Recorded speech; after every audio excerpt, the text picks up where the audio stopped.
Good evening, ladies and gentlemen. Good evening to the listening public here on the island of Nevis, our beautiful brothers and sisters on St. Kitts, those who are listening throughout the wider Caribbean, those in the United States, Canada, the United Kingdom, wherever you are, good evening. My name is Mark Brantley, welcoming you to another edition of On the Mark. Let me start by thanking the Honorable Troy Libert, who filled in for me last week. I was out of the island on some personal business. We'll get to that in a minute. But let me start the show tonight on a very, very sad note. This afternoon, we all got word that we had lost a youngster, a little boy, age only 3, LJ Manners. And he is the son of Nikisha Libert, who we all know as Keish, and Mr. Levi Manners. Livy Manners, I'm sorry. So Livy and Keish, little son, 3-year-old, unfortunately died this afternoon, and in very tragic circumstances. While information is still quite sketchy, what we know for now is it appears that he was attacked by a dog and succumbed to the injuries. I would want to extend my very, very deepest condolences to both Livy and to Keish. I would want to extend my condolences to the entire Manners family and the entire Libert family. I want to remember especially Honorable Troy Libert. The Honorable Troy Libert is, of course, a member of the cabinet. He is also a close relative to Keish, and by extension the youngster who has passed away. And so it is a very, very sad occasion. It is terribly, terribly unfortunate that we have lost young LJ. That was his name, only 3 years old, and attacked, it appears, by a dog and succumbed to his injuries. I don't quite know how to deal with this. The reality is that as a father myself, putting myself in that situation, you could imagine the horror that the family is dealing with, and the acute pain that they must feel now that this little boy has lost his life. I'm told that the dog has been put down by the police, and of course the investigation will continue. It was based on the information that's available at the moment that has come to me, not a wild dog or a dog that had escaped, but rather a dog that was there at that particular residence and somewhere in the back, I'm told. And so it really is a sad occasion. I know that there are many dog owners on the island. I myself, we own dogs. My family owns dogs. They are part of our family. Dogs are wonderful companions for people. A lot depends on how these dogs are trained, how they're developed, what the purpose for having them is. Are they exposed to love and affection, or are they rather being raised for wrong purposes?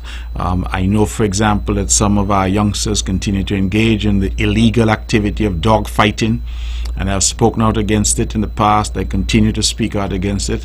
It is tremendous, tremendous cruelty to those animals, and also against the law, attracting criminal penalty and sanctions. And I know in the past the police have had to break up dog fighting rings that have happened usually somewhere in the bush, where the guys go to fight these dogs. I'm told not only here in Nevis, but those from St. Kitts sometimes come over as well. I'm appealing to all of those who have dogs and who are not managing those dogs correctly, who are not owning those dogs for legitimate reasons, to stop that, because dogs, of course, that are trained to be violent end up being violent. Having said that, however, dogs at the end of the day are animals. Animals are by their nature unpredictable, and sometimes in some situations they react in a particular way. And so it behooves all of us who have animals, who own dogs, to exercise proper care, proper prudence in the management of those animals, to ensure that they are properly secured and that they pose no harm or danger to any members of the public. Again, please, Livy and Keish, accept my deepest condolences to the entire family on the loss of this young baby, really only 3 years old. we are praying and hoping that the prayers of all of us will comfort you in your time of bereavement and in this really tragic and horrific situation that all of us were horrified to hear the news this afternoon. And so, Keish, I know very well, I know Levy very well. Please accept my condolences and accept the condolences of all of us here on the Mark, and indeed all of us here on the island of Nevis. Let us hope that these types of incidents are not repeated, and that we can try to ensure that those who have dogs, those dogs are properly trained and are kept for the right purposes and treated in the right way. Again, I would want to make the point that those who have dogs who are trained to be violent because they engage in dog fighting and this type of illicit and illegal behavior, that they stop it. And I'm encouraging the police to prosecute to the fullest extent of the law anybody engaged in that type of activity. I'm also, of course, to encourage us to ensure that our dogs are safe, that they're kept in a safe environment. I myself, as I said, my family has large dogs, and we try our very best to ensure that the gates are closed when we're out, and that the animals are properly controlled and in a properly controlled environment. But I think at the end of the day, showing animals love, raising them in a way that they appreciate people, rather than, of course, raising them for violent purposes and raising them to be vicious, is also important. Now, of course, I'm not suggesting that that was the situation with this tragic incident. I'm simply speaking generally to encourage all of our people to be more responsible, and I'm urging Nevisians to pray for the parents and pray for the entire family, the Manners family and the Libert family, in what must be a horrible, horrible time for them at this point in time. So again, I extend my deepest condolences and trust and hope that our prayers and our condolences, our calls, that it will comfort them in an impossibly difficult situation that they find themselves in. Truly, truly a tragic accident, a tragic situation that has unfolded here today. Ladies and gentlemen, as I indicated, I was absent from the show last week. I was actually out of the country. I would just like to indicate to the general public, of course, I occupy the position at the moment as Premier of the island of Nevis, and from time to time I do travel on official business. Those who pay attention would know that I usually would put out something formally to say that I have traveled, and there are times when that says that I have traveled on official business. There are other times when it says that I would have traveled on personal business. The reason why I think that distinction is important is that when I travel on personal business, that is funded by me, and there are no public funds that are involved. When I travel, of course, on official business, then that is funded by the taxpayer. And I think that that is important because recently I traveled to the United Kingdom to see my two daughters graduate, one from the University of Cambridge with a master's degree and one from the University College London with a bachelor's degree. And I was quite proud to be there for them as they embark, and in the case of my older daughter, culminate for now, anyway, her academic journey. And so I was delighted to be there for them. I traveled on personal business. It means that I paid my own ticket and paid my own hotel and paid my own expenses for being there. I returned to the United Kingdom last week because I was being honored by the University of Bolton. And the Bolton, people know, is just outside Manchester in England. And the University of Bolton, the Board of Governors, in their wisdom, decided that they would award me an honorary doctorate. And so I went there for that ceremony. It was a very moving ceremony. It was a small ceremony where two of us were bestowed with this honor by the University of Bolton. And it was for me quite moving to hear the national anthem of St. Kitts and Nevis sung beautifully by a white lady there who looked as if she was the resident singer, if you will, for that university. And that touched me quite deeply, that she sang it flawlessly. And I did comment to her afterwards that it was one of the best renditions of the St. Kitts and Nevis national anthem that I had heard. The contribution that I was awarded for was a contribution to politics, and I was quite pleased and honored that a university there would see some merit and some value in me in making this award. Now, what I thought was instructive for me were a few things on the night. It was by sheer coincidence that they decided to bestow this degree on me, not on at the usual graduation, because they had offered this since last year, but because of COVID, I declined and asked them to put it off. And then they said, that, do I want to do it in a sort of private ceremony, or do I rather the graduation for the university? Based on the time, and the more private ceremony was easier and more acceptable, and so I opted for that. And so it was interesting that it coincided with the celebration of the birthday of Lord Admiral Horatio Nelson. And of course, the featured speaker spoke quite eloquently about Nelson and Nelson's exploits as a naval admiral for England. And of course, I couldn't allow the opportunity to pass without reminding those in attendance that Nelson was in fact married to a Nevisian woman, Fanny Nisbet, and to invite them to come and to visit Nevis, to drink Nelson spring water, and to see Nelson, all the places that Nelson would have watered his ships and the like. And they were quite impressed by that, because many of them, mostly retired Navy individuals from the Navy in the UK, seamen all, they did not know that Nelson was in fact married to a Nevisian woman.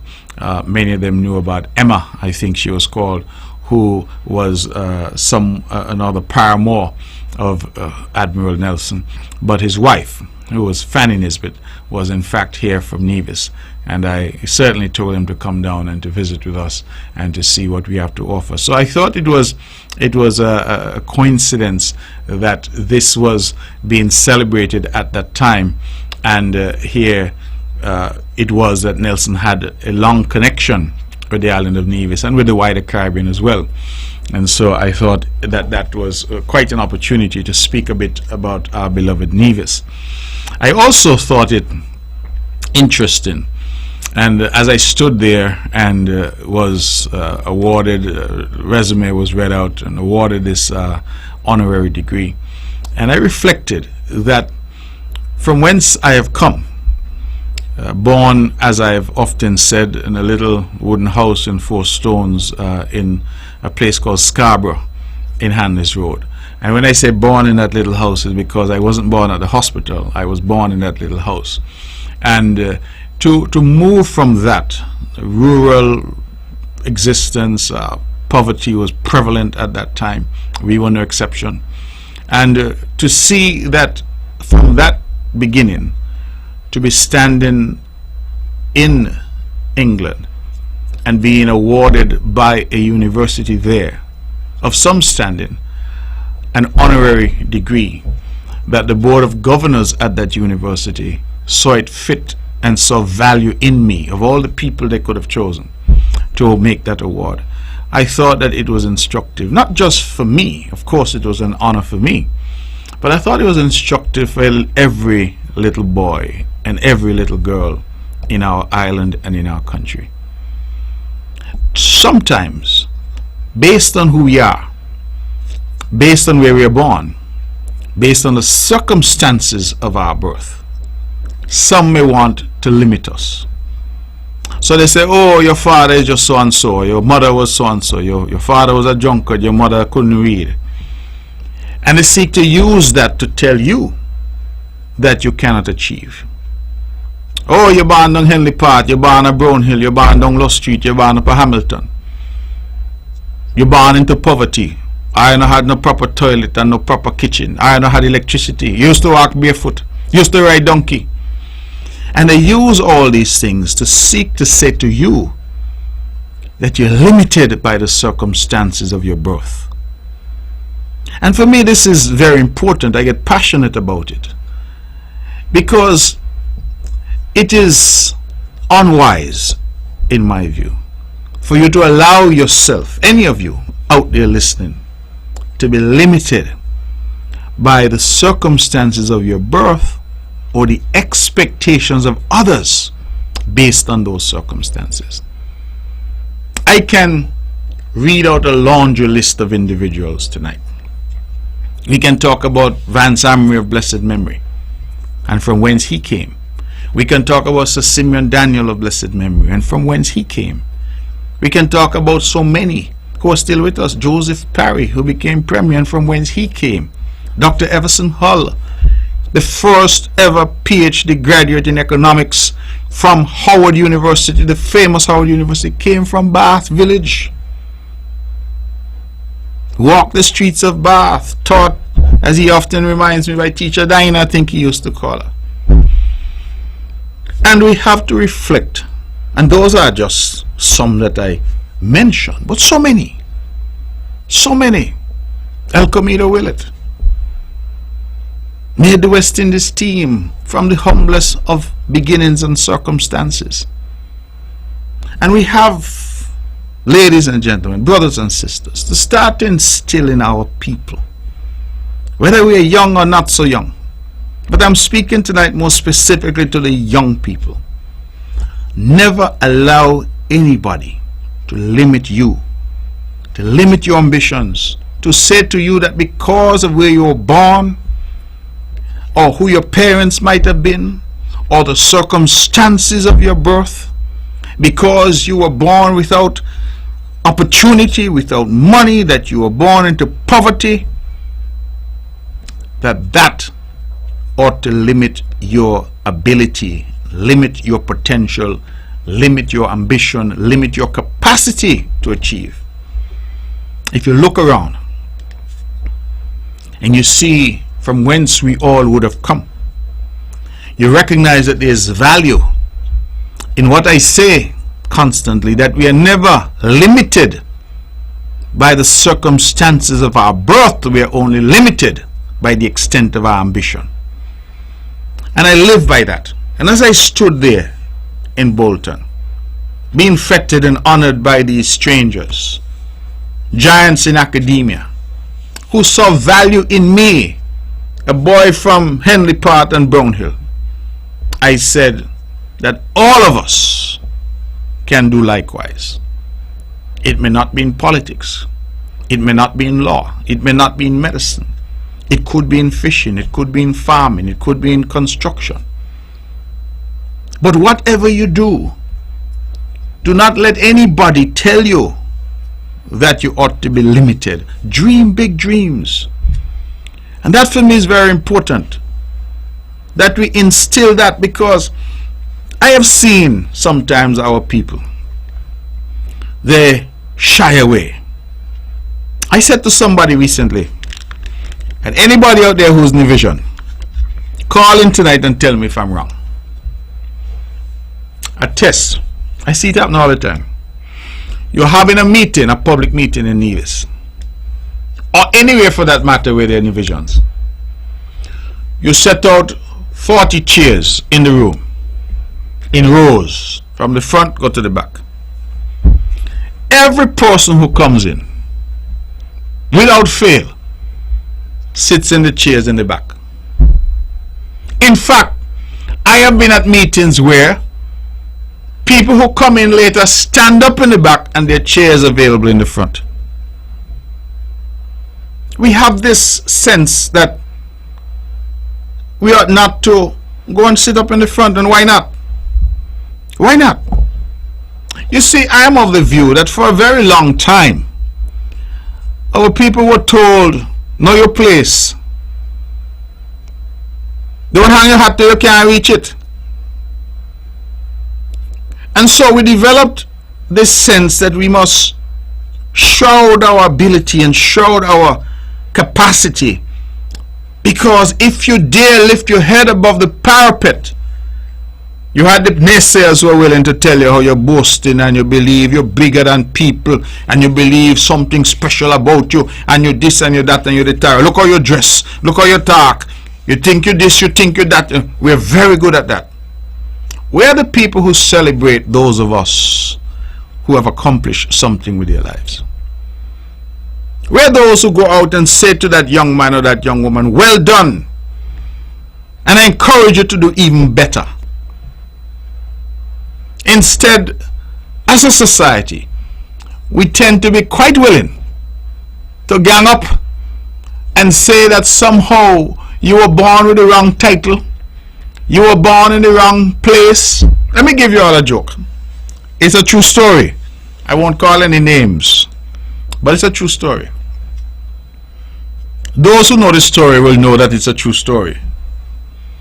But when I was a boy in high school, I was enamored with a particular girl in high school.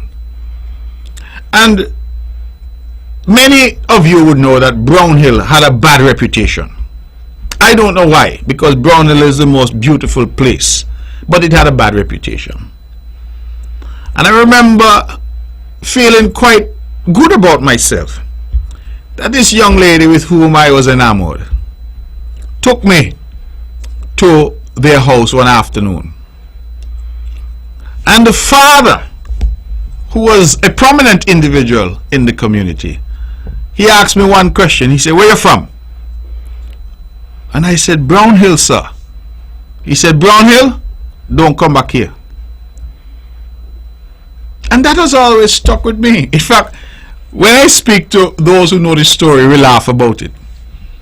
But it has always stuck with me because I was being defined by the fact that we lived in Brownhill.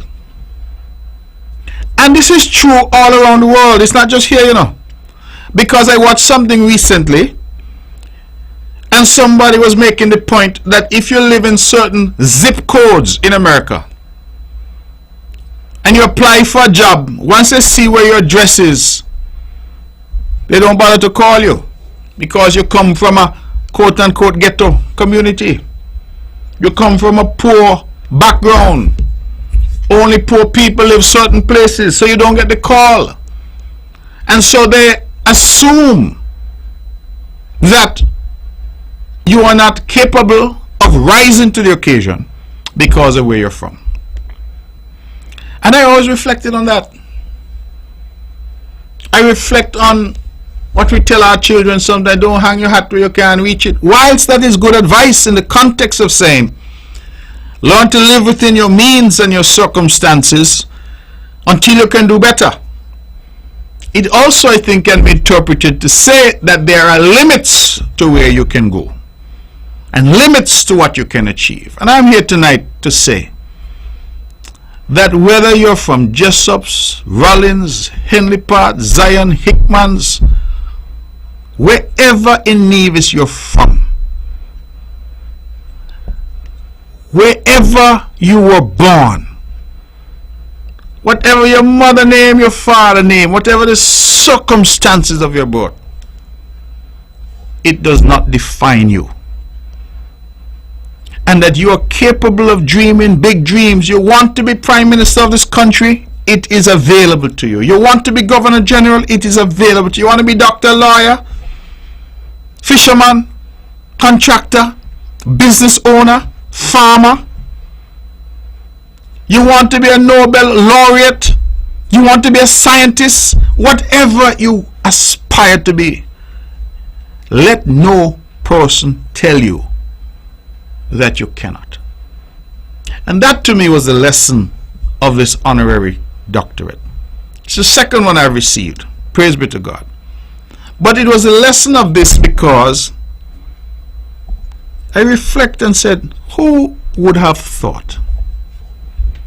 Who would have thought that a little boy walking barefoot up and down Henley Park, pitching marbles, and then being moved to Brownhill and doing the same, would one day be standing and being celebrated and feted by strangers because they said they saw some value in me and the work that I have done these years. And so for me, these things ought to be an inspiration. Just as I have been inspired by the lives of so many. My own father of blessed memory. And that generation, that so-called Windrush generation, who left here. When my father told me the story of the boat for England coming and he just getting a ticket and jumping on the boat. No idea what England looks like. No idea what to expect. Never seen snow. never experienced winter, no concept. And you reflect on the courage, that's the word I will use, the courage of our forefathers, who would have taken to the high seas to journey to an uncertain future in an unknown place, and would have made it. On my journey, we spent the night in Manchester, and whilst I did not get to see it with mine own eyes, I spoke to the driver and asked him to tell me a bit about Moss Side. And those of you listening might ask, what is he talking about? But Moss Side. I grew up hearing about Moss Side because my father said that he had settled in Moss Side in Manchester, and that others from Nevis had settled in that same neighborhood. And what was interesting about the courage of these brave souls who are our forebears is that he said they got on a boat, and after several weeks at sea and different stops in other places, they arrived at the docks in England. And he said when they got there, people had up placards because they were looking for laborers to work in different industries. So if you wanted to do automobiles, perhaps you went to Oxford. If you wanted to do something with the steel foundries or the textile industry, people went to different areas. And that is why a lot of us ended up in Leeds, Birmingham, Manchester, because that is where the manufacturing was. And again, you reflect. Imagine leaving Nevis in the 1950s. We don't have nothing here them time called airport and street light and proper road and things of that nature. Getting on a boat and going thousands of miles across the ocean to England, as alien to Nevis as Mars must be to Earth, and going there and against all odds succeeding, being able in some cases to become educated, in other cases to become nurses, workers in industry, and so many went and then sent back here to take their families to join them. And reflect on that courage. You know, nowadays we complain about everything. If God forbid the Wi-Fi goes down for half an hour, the electricity goes off for half an hour, we complain. We complain if there's a pothole, we complain. With the benefit of social media, we take photos, everything is a problem.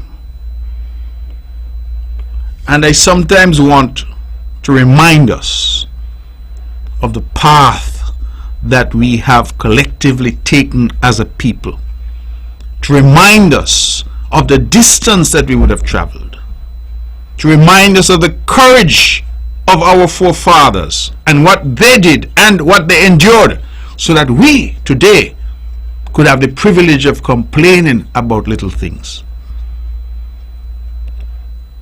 I believe that these are valuable lessons, and if anybody is out there listening, I'm hopeful that even one person will take to heart what I'm saying. That we are a people imbued with greatness. Some may criticize you because they don't like you. Some may say bad things about you because they have aught against you. And that's okay. I tell people all the time that Jesus Christ was without sin. He was perfect and God's only Son, and he was crucified. Indeed, I believe the scripture says that when the choice was given to the crowd as to who they preferred to save, they preferred to save Barabbas, the criminal, and send a blameless man, a man who was without sin, a perfect man, to be crucified. And I say that because there's a lesson in it. None of us is perfect. All of us make mistakes, and therefore none of us should think that we are so good, so righteous, so noble, so bright, so capable, that we will not be sacrificed by some. We will not be crucified by some. We will not be criticized and vilified by some. But if you are comfortable in your own skin, if you are comfortable in your own shoes, if you know that the path on which you have set your foot is the right path, then you can do as I do and ignore the noise, because that's all it is. That's all it is. And so, for example, I heard some of the naysayers talking about, did I pay for the doctorate and who I bribe and all this. It's just noise. You just ignore it. Because you will soon discover that on your journey and on your path to better yourself and better your community, there are some who will not lift a finger either to help you or to help their community. Some may say they may not even lift a finger to help themselves. Their doctorate is in criticism. That is what they're competent to do. And all day and all night they will criticize. They would not themselves have done anything of note. They would not have distinguished themselves in any capacity. They would not themselves have achieved anything in their lives. But they will be the first to criticize you, who gets up every day and tries your best. I want that to sink in. I want you to let it percolate your brain cells and cogitate on what I am saying. That it is important for us to understand that there are some people whose only objective in life is to criticize. They have a PhD in that. But in terms of adding value, in terms of them taking us to a place and encouraging us to achieve, they're not part of that. I'm reminded that someone once told me that they're in the cricket stadium, if you will. The game is being played, and those who are in the pavilion criticize every shot played on the field, criticize every ball that is bowled, criticize every fielder who attempts to field the ball. But when you ask them, have you ever played the game? No. Have you ever had the courage to go out and face the opening pace attack? No. Have you ever tried to bowl the ball yourself? No. But you know everything about the game and can criticize those who are actually on the field of play. And life is like that. Life is like that sometimes. And so I would want to encourage our people. When you see good things that are happening, you see things that you can be inspired by. You see people who are seeking to do things with their lives. Young people, not so young people, it doesn't matter who. Hold on to that. Look at the achievements of others and let that inspire you. Let it not create envy in your heart. Let it instead fuel your own ambition so that you can do well. They say the sky is the limit, or aim for the stars, you will reach the sky, whichever version you want to use. But I want our people to achieve and to understand that they can achieve, and with hard work and the right decisions they will achieve, and that they seek to put their trust in God, not in man, Because if you're trusting in man, you're building on quicksand. So I wanted to spend a little time just saying that, because for me, that was an important part of that whole ceremony that I was a part of in Bolton. And I'm truly grateful for that. Excuse me a moment, I'm told I have guests. I wasn't aware that I was having guests tonight. But who are my guests? Oh, okay. Agriculture. This is news to me, but if you're here, then you're welcome. Well, we only have one chair, so we're getting somebody else. So give me a minute, then they'll set up. That's the way it goes. You sometimes have guests that are unintended, but never uninvited. And they say they're here from agriculture, we need to feed ourselves. So, ladies and gentlemen, they're going to set up, and we're going to have some guests with us for a few minutes. But going back to my soliloquy, as I like to call it, I also today had the privilege of meeting with Prime Minister Drew at his office in St. Kitts, and with my dear friend, His Excellency Ambassador Michael Lin, the Taiwanese ambassador to St. Kitts and Nevis, and that afforded me the opportunity to engage with them and to have the opportunity of some well-needed funds transferred to the island of Nevis, the NIA, for purposes of a project that we are undertaking here on the island. I want to publicly thank Prime Minister Drew, because he was instrumental in facilitating these funds and the transfer of these funds from the Republic of China, Taiwan. I also want to thank, of course, the Republic of China, Taiwan, which continues to be not only a friend, but our best friend. The phone, please, you'll have to put it on silent. The vibration is coming through. Thanks.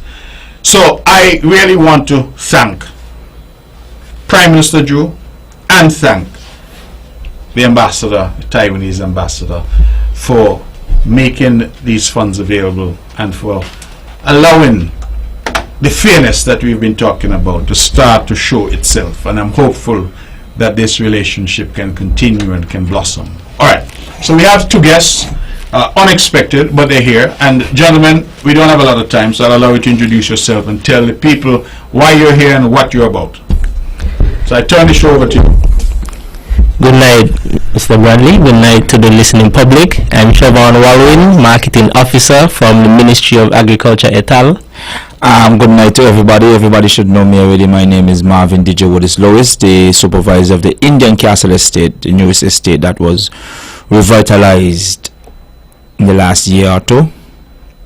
And we're just here to tell the people about the week of activities that the Agriculture Department is having for World Food Day, which is starting from Monday. And from Monday we're going to be starting right here at Van Radio with morning devotions, and following the morning devotions we're going to be having the Minister of Agriculture, Alexis Jeffers, giving his address. And then after that, that same Monday, we're going to be having a little ceremony there in Prospect. We usually go to church, but some people say they don't like this church and they don't like that church. So what we do, we bring the church to the work, and starting the week of activities for World Food Day. So that is for Monday. And on Tuesday the 11th, we will launch the school agro competition. And the school agro competition is essentially a primary school garden and shade house competition. We have 7 participating primary schools. We have VOGen, St. James Primary, JLPS, Ivor Walters, Cicely Brown Integrated School, Charlestown Primary School, and St. Thomas's Primary School.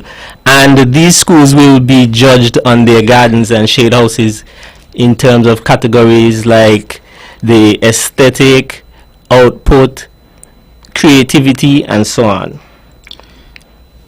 On Wednesday the 12th October, we have what we dub Product Promotion Day, and this day is to reacquaint the public with the local produce, all the local agricultural offerings that we have on island, whether it be craft, agro-processed goods, so that's jams, jellies, wines, soap, and we also have local farmers as well. On the same Wednesday, we have a workshop by ICA and the Republic of China. That's at the Nevis Disaster Management Conference Room at 10 a.m. And just to backtrack a little bit, the product promotion day will be at the admin building yard, and that's from 11 a.m.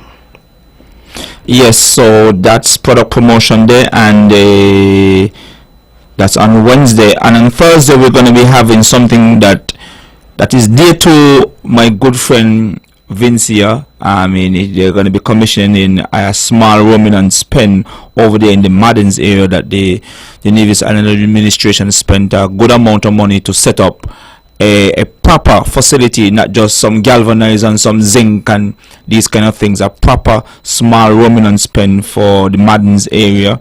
And then after that, we're going to be having an outreach program around the island of Nevis for fishers and farmers, where we go around and we help the smaller farmers and the smaller fishermen, because usually when the Ministry of Agriculture gives out stuff, they give it to the big farmers and the big fishers because they've been producing. But this time around, we're going to be giving out stuff to the smaller fishermen and the smaller farmers who are trying and just want a little bit of assistance on that day. So that is on Thursday.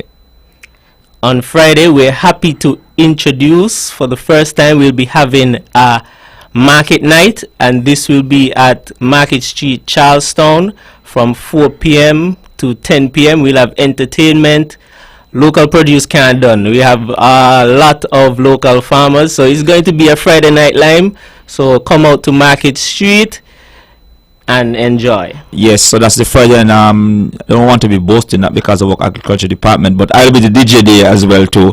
And you never know what's gonna happen once I'm the DJ there. So on Saturday we have the Indian Castle Fruit Orchard Family Fun Day.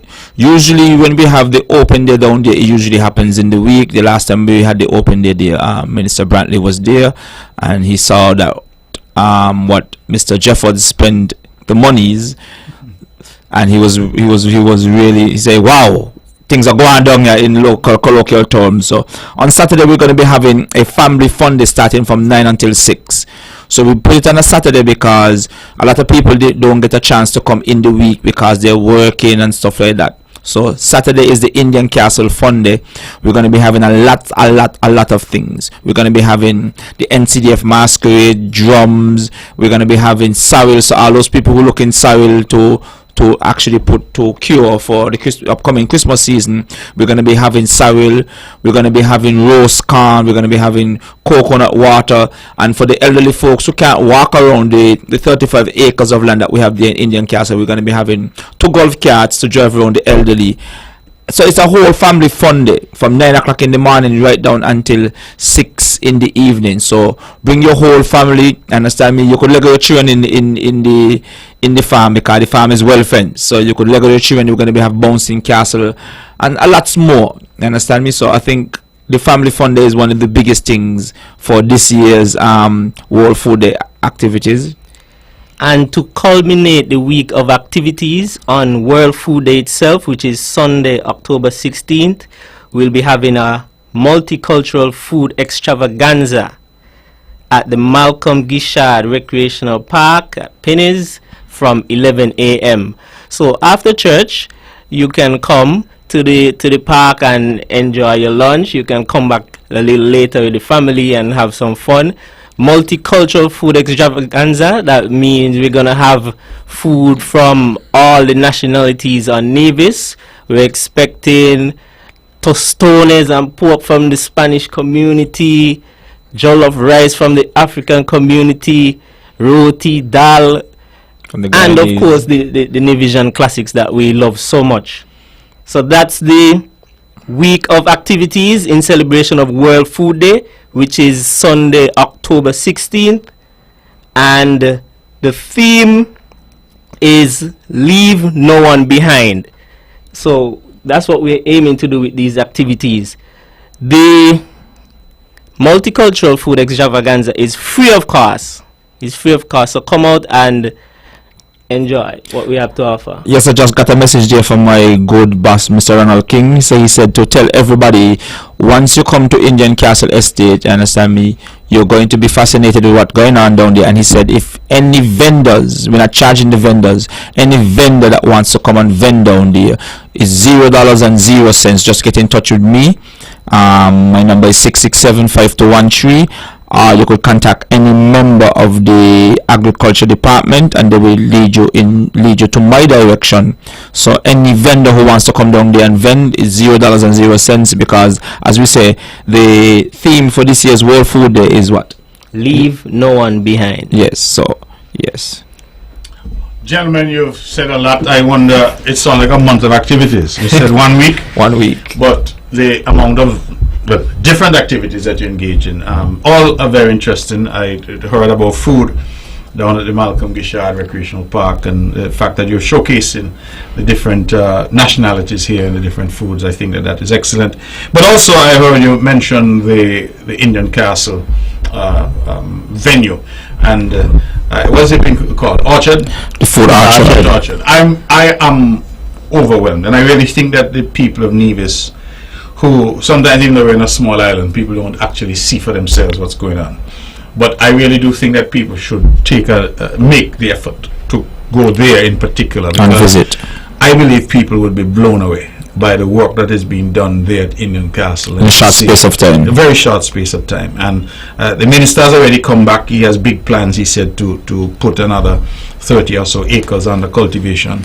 I think he has planted over 4,000 coconut trees, for example, and wants to plant an equal number. Yes. And so repopulate the island. I think that all of us, some of us, would perhaps remember a time when Nevis was literally covered with coconut trees. In the bags, pennies, you name it. I mean, if you see some old photos of that area, lots of coconut trees. We had this lethal yellowing disease that killed out the coconut palms, and it bothers me, I confess. Not discourtesy to our Caribbean neighbors, but the fact that a lot of the coconut water we drink in Nevis is coming from other places. St. Vincent and Dominica. Coming from other places. Just today I was in St. Kitts and the guys had some coconuts, and I asked them, they said they came, I think, from Dominica. As I said, no discourtesy. We have to trade and look out for each other, but I think that we need to get back to having our own coconuts here on the island. And I think that this project is such a significant project for so many reasons as we talk about food security. So I want to commend you all. I think it's a packed week. I don't know if you are going to get any sleep at all during that period of time, because it looks like you all are doing the most. It sounds like Culturama. Culturama? Yeah, it sounds so. Because the amount of things I hear you all talking about here, it really does sound like a lot. I want to send greetings, of course, to the man Banky. Ronald King. You know that. Since you're on the big up thing, I want to big up my wonderful auntie Hilly. Because the last time I was by her on a Wednesday, understand me? She said, Marvin, come go long. Me going in go listen on the mark. It done 8 o'clock. You sound just like her for sure. So, Auntie Hilly, good evening. I want to big up my good friend too, Carl Claxton, aka Manage. Because if I don't big him up and I go back by his place tonight or tomorrow, I can't even get a free drink. You can't get a free drink. When you do better than me, I've known him for years, he never offered me a drink yet, so that's good. It means you have some good props. Well, gentlemen, thank you for dropping in. As I said, I'm sorry I didn't get the memo that you were expected tonight, but nevertheless, you've come, and I think the public has got the information. Yes, thank you for hosting us. Yeah. All right, thank you very much. Thank you very much. All right, good. So these were the public relations guys from the Ministry of Agriculture coming to tell us about a full week of activities that they're having, and I think it's a good opportunity for me to commend again the Honorable Alexis Jeffers. Alexis Jeffers is simply phenomenal in terms of the work that he has been able to do here on the island of Nevis. His record of achievements is unprecedented. What he has done in housing, what he has done in agriculture, it is there for all to see. Projects that he has been put in charge of and has delivered, whether it's the water taxi facility, whether it's the Newcastle Police and Fire Station, whether it's the kitchen up at JLPS.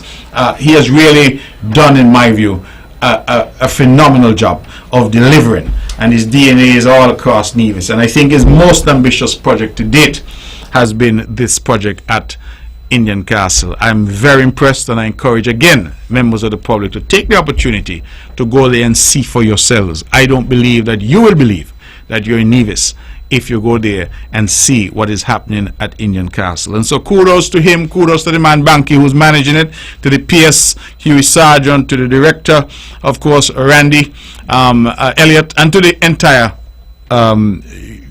management staff and all the hard workers, and to these two good gentlemen who are just here with me just now, bringing some news to you. All right, so we took a little segue, but it was for good cause, and had the good folks here from agriculture talking about what their plans are. Tomorrow I will have my press conference, and that is, as we know, a monthly affair. Last month, due to independence celebration and the like, it was difficult to schedule, but we're doing it early this month, and so I hope to have that tomorrow, and I'm asking one and all to tune in at 10 a.m.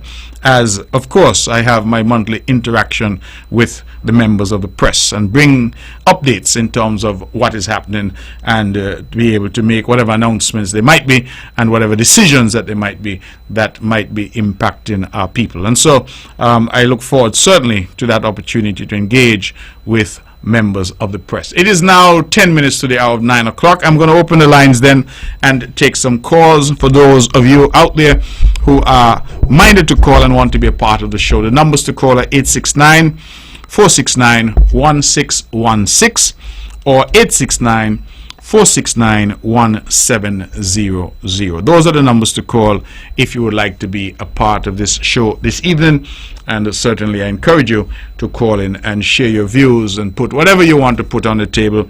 It is, as I like to say, your show, and I give you the opportunity therefore to pick up your phone from the comfort of your bed or your living room couch, wherever you may be, and call and share your views and put any issues that you might have on the table. Let me go to the phones right away and say good evening. Your first caller, you're on the mark. I turn out greetings to you, the Honorable Premier. How your night is going? Everything is going well, thank you. And congratulations on getting your doctorate. Thank you very much. Appreciate it. I hope you use it in good faith to educate the people wisely within the aspect of how we could move forward as a people of both St. Kitts and Nevis and the wider part of the Caribbean region. Well, remember, it is an honorary doctorate, eh? So it is. Well, the honorary doctorate, yes, meaning that you're in the class of the fellows, the structures of the Masonic, or you're beyond that.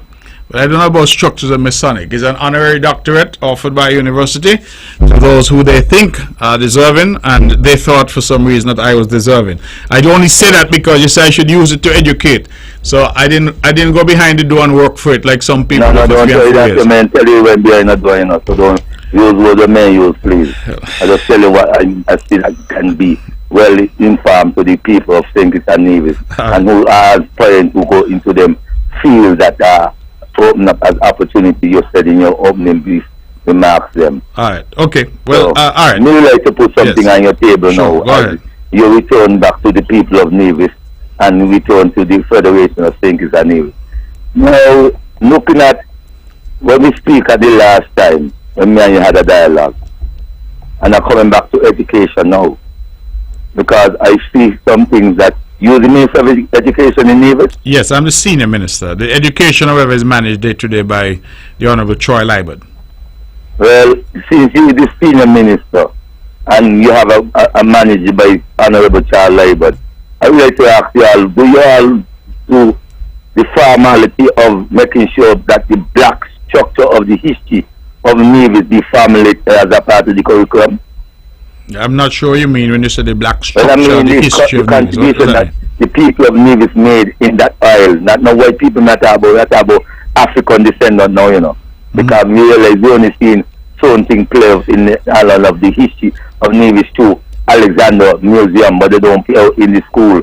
So I would like to know how come only Alexander Museum have these structure, but the school don't have them. How do you know what the school has? Have you been to the school to check? That's why, yes, I've been. That's why I could ask the question. And you've been to the school and there's no reference? I will make contribution already with local history books, and I realize these things don't emphasize in the school levels because they look like they just bypass them and then put them behind the shelf and left them there behind and bring out the white books them so the training could be a part of the European structure. But this time now we have to put our level of the training about the history of the ancestors.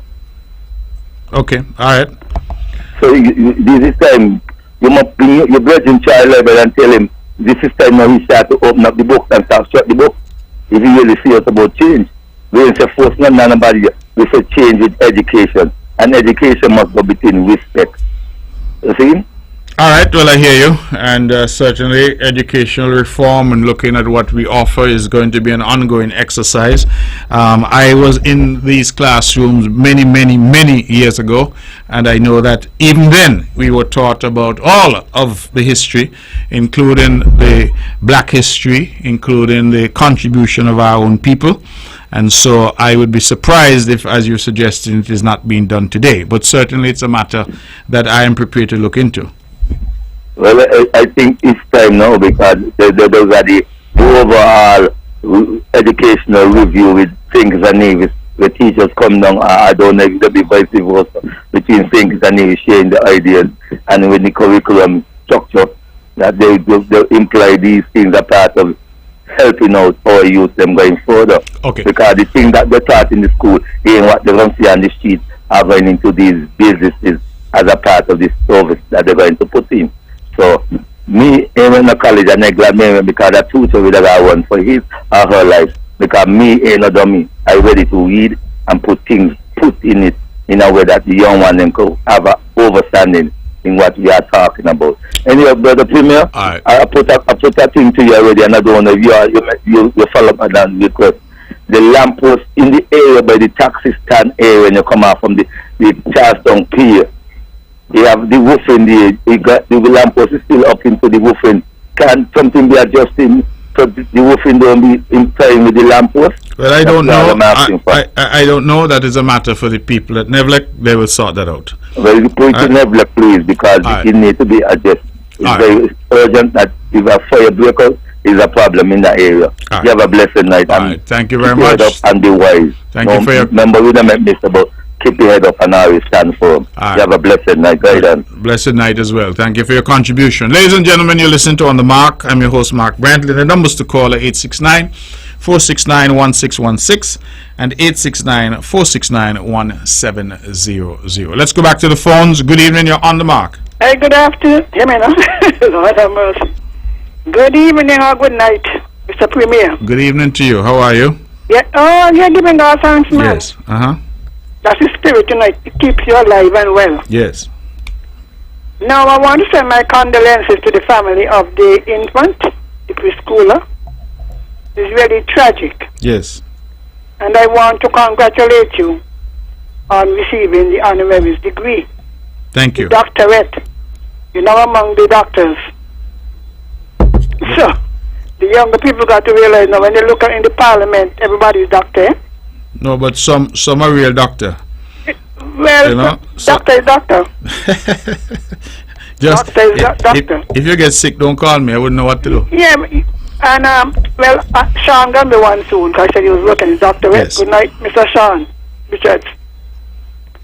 Now, what you were talking about in the beginning, you know, our people don't seem to want our own people to progress.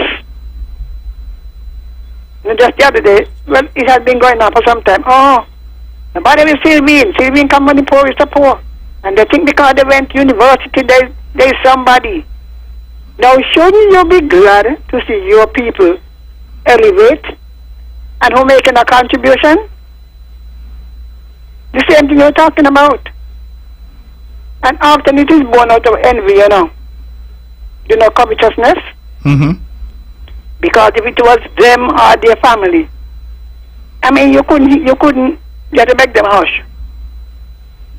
But whenever somebody rise up from among the poor and elevate and contribute positively, some sit back and say, oh, who I think he is. They should be glad. Because it gives hope to the other young people.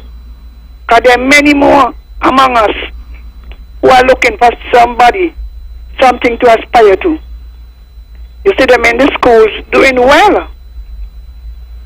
Or sometimes they lose concentration when they listen to some people who try to put them down. You're always in the book, you're the nerd. You know that kind of reaction? Or the child said they want to go study. Oh, you want to study for?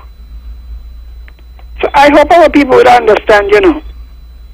Everybody pushing their people. Pushing their people.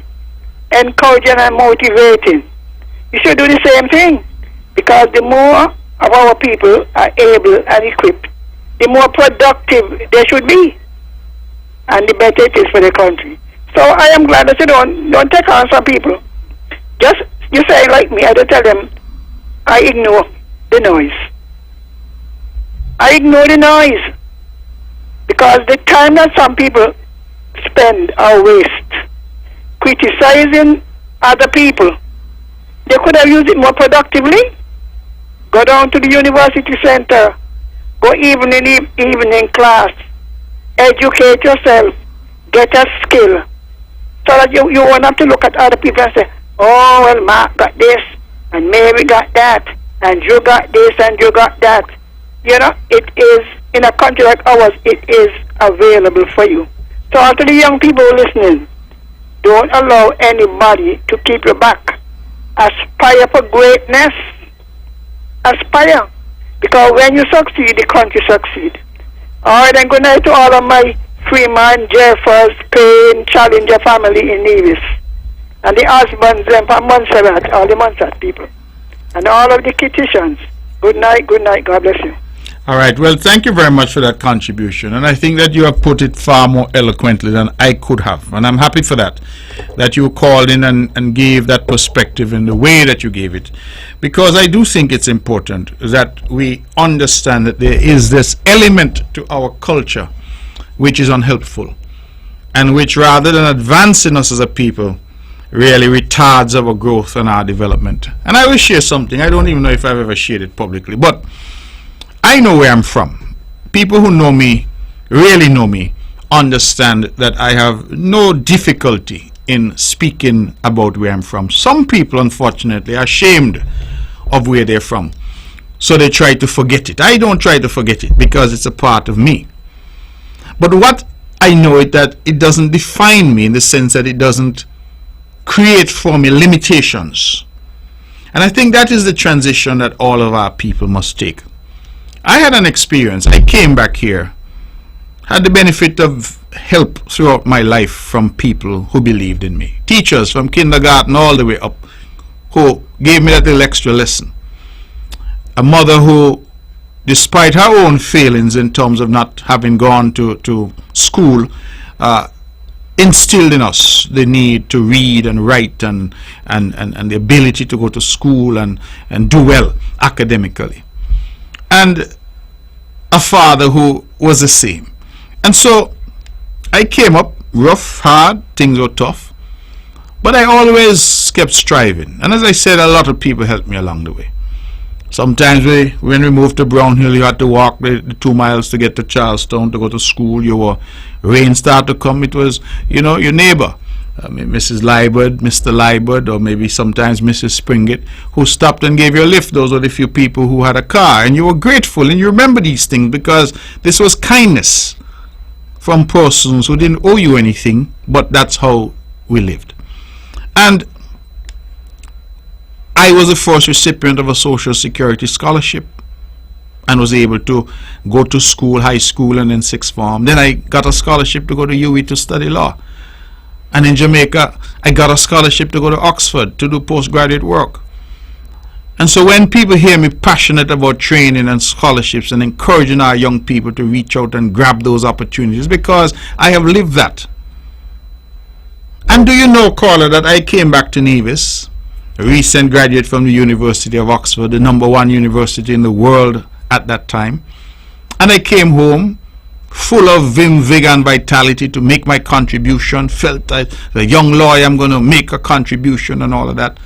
And I was blessed, and God gave me some opportunities, and I was able to do well. And one day I remember going to my letterbox in Charlestown and taking out a letter that was nicely addressed to me. and opening it. And if I recall correctly, it was either 6 or 8 pages.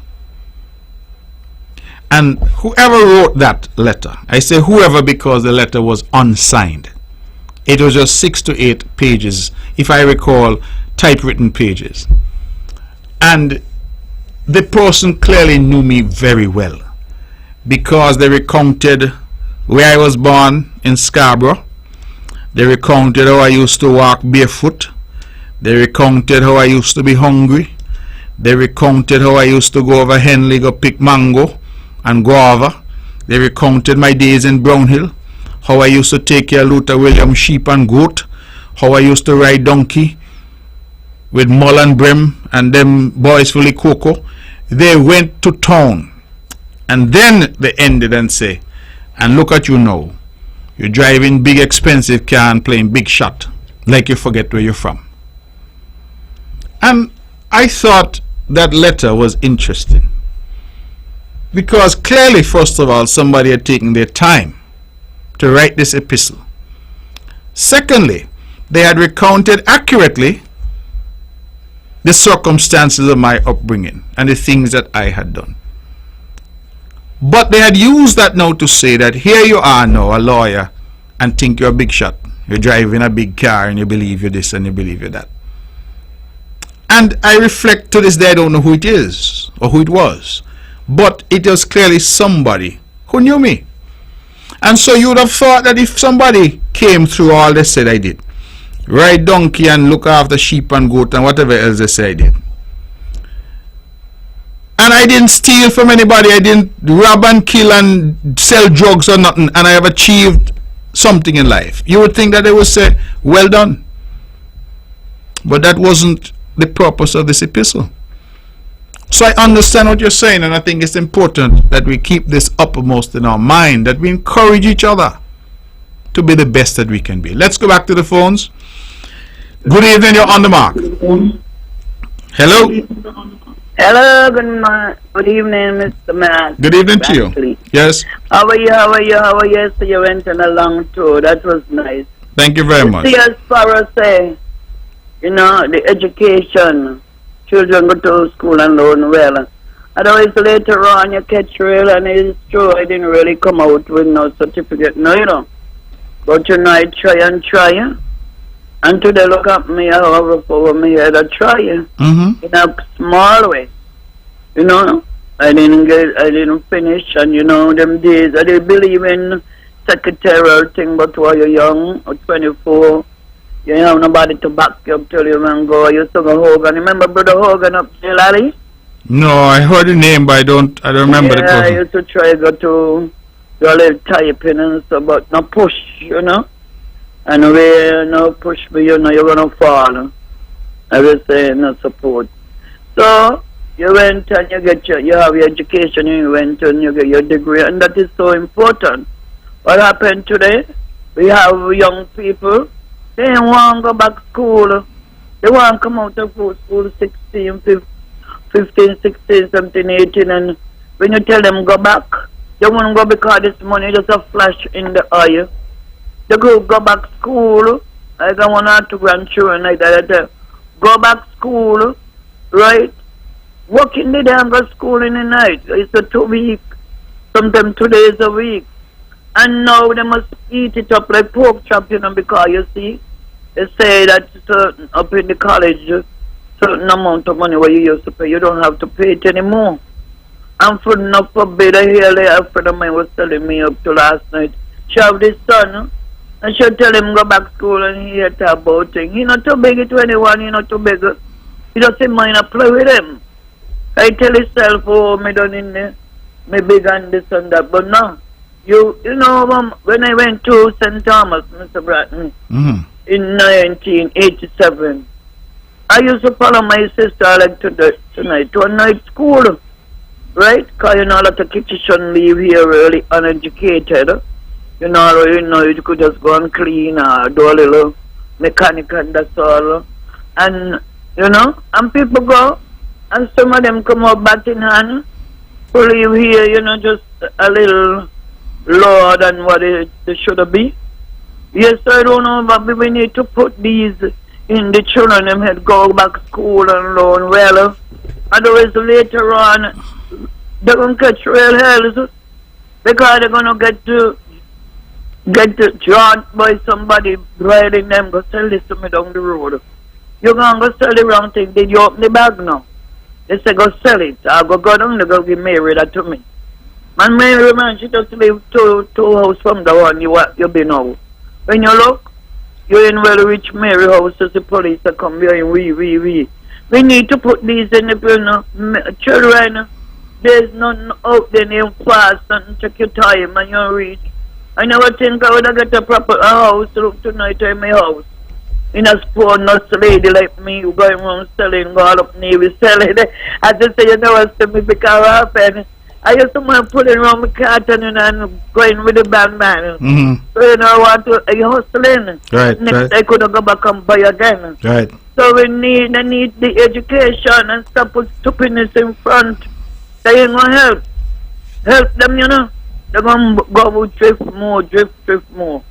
I'm proud of you and your two daughters. Wow, that's good. I have somebody in the family. I have 6 grand. One of them is a nurse, but and she did go college and go college too. And do good. Well, congratulations to you. Yeah, but the rest of them are trying to encourage them. Our last one there. And the one forbid they won't take me and let them go back to school. Because when outside people start to get a good job, say, you know, what they going to say? Oh, this Guyanese, Jamaica, and these other people getting the job because what? They ain't fully educated. Me or older person who be around the politics, I can't even go ask for them. Because they ain't have the upstairs. Okay. Okay. Well, thank you very much for that. And, you know, I like the part when you say you sold nuts and you're now lying in your own home.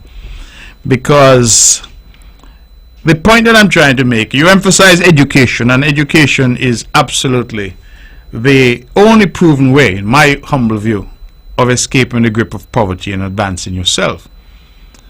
But I like the fact that you said you sold nuts and you now own your own home, because everything that you engage in is noble. And if you're selling nuts, then be the best at it. If you're a fisherman, be the best at it. If you're a carpenter or mason, be the best at it. Hone your craft. Be good at what you do. If you're doing hair, braiding, nails, be the best at it. It is not all of us who are cut out to spend long time reading book and passing exams. Some people are not interested in that.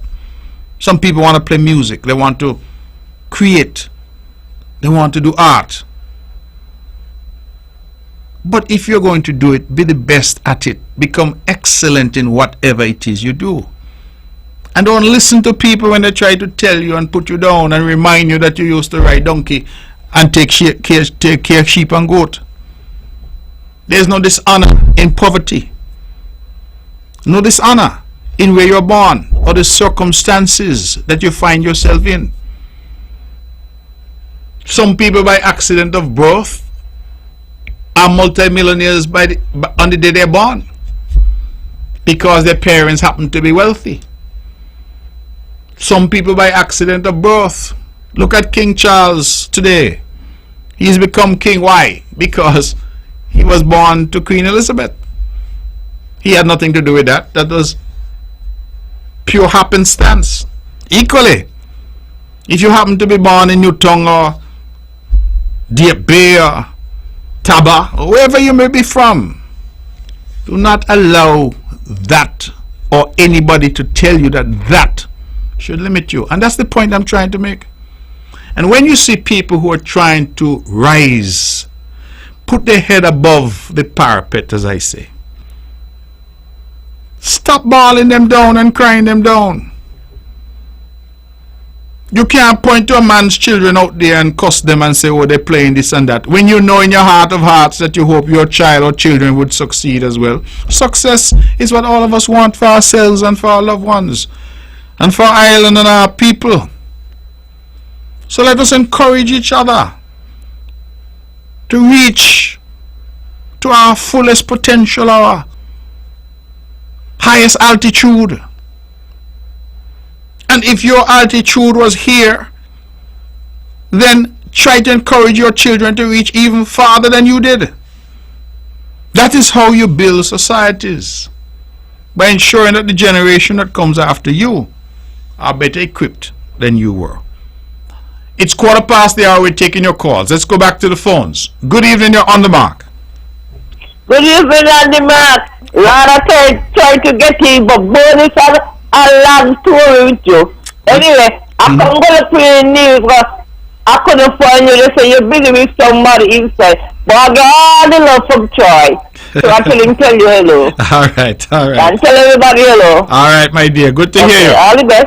All right. Thank you for you when you get the scholarship and everything are with you. Thank you. Granddaughter just gone college. She's right born college. She always said she want to be a doctor. She tell you so she's trying. Fantastic. Fantastic. Thank you. God bless. God bless. I'm trying to encourage her. Okay. Okay. All right. Good. Ladies and gentlemen, we're taking your calls. 869-469-1616 and 869-469-1700. Just some quick updates. I want to advise the general public that I had the opportunity to visit some of the projects that are happening here on the island. I was very impressed with what I'm seeing in Butlers. I want to, of course, commend the Honorable Spencer Brand and his team for the excellent work that the Public Works continues to deliver there in Butlers. I want to also commend the team for the work that they're doing in Bath. I know in Bath they're in the difficult stage now with a lot of tearing up and a lot of dust, and I'm asking the people of Bath Village to be patient with us. They have assured me that when it's done, you will have a top-class road available to you there in Bath Village, and that is what we're aiming for.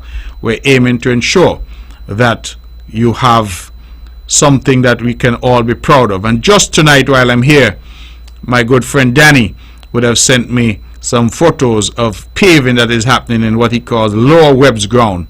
Well, there's a link road now that we're doing between Zion and Hickman's. And so there's a tremendous amount of work that is happening. I also would want to commend the Honorable Troy Libert and the team for executing the new gateway and new driveway at the Gingerland Secondary School as we move to initiate and start the TVET Center there in Gingerland.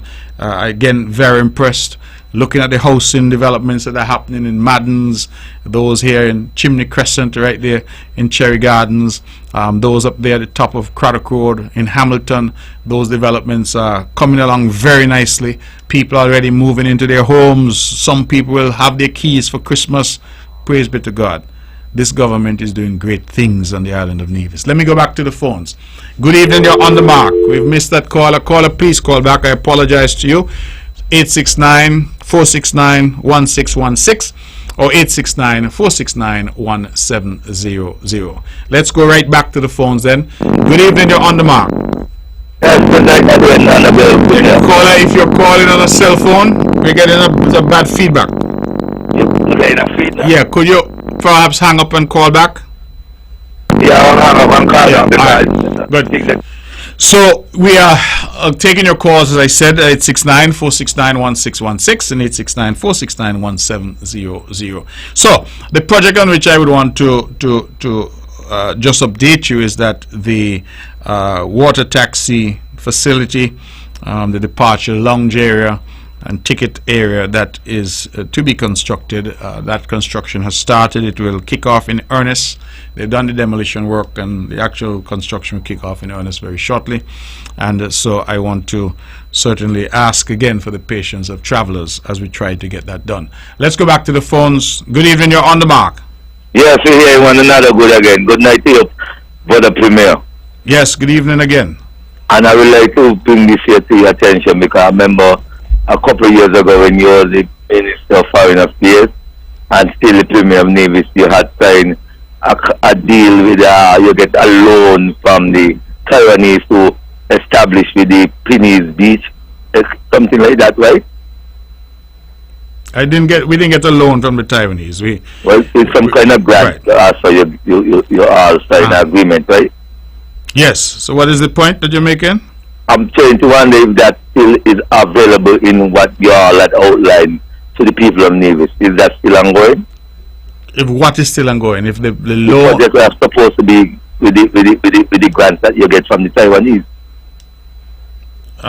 Caller, With the Pinnace Beach, wherever he was, either the Pinnace Beach or something, because you had shovel, and I dig the dot, and I had the dot, and anyway. But caller, that project has long been finished. You haven't been to the park at Pinnace yet? That project was commissioned over a year ago? So you don't complete then? Long time. Oh, so congratulations. Good to hear that. I thought you tell me you're in Nevis all the time. No, me a smoke ganja anyway, me right in Nevis. Oh, that's why you do, you smoke ganja so you can't see the park? No, because me driving, I'm walking.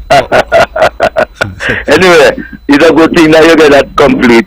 And one of the things I would like to look at again is that some of the roads that I see in Nevis can be a little more better. But I heard you say that you all are ongoing with some projects, and I hope the project that you all are ongoing with come to fruition and be fruitful for the Nevis people and the visitors and the residents alike, so they can have some safe and proper roads on the ends of Nevis.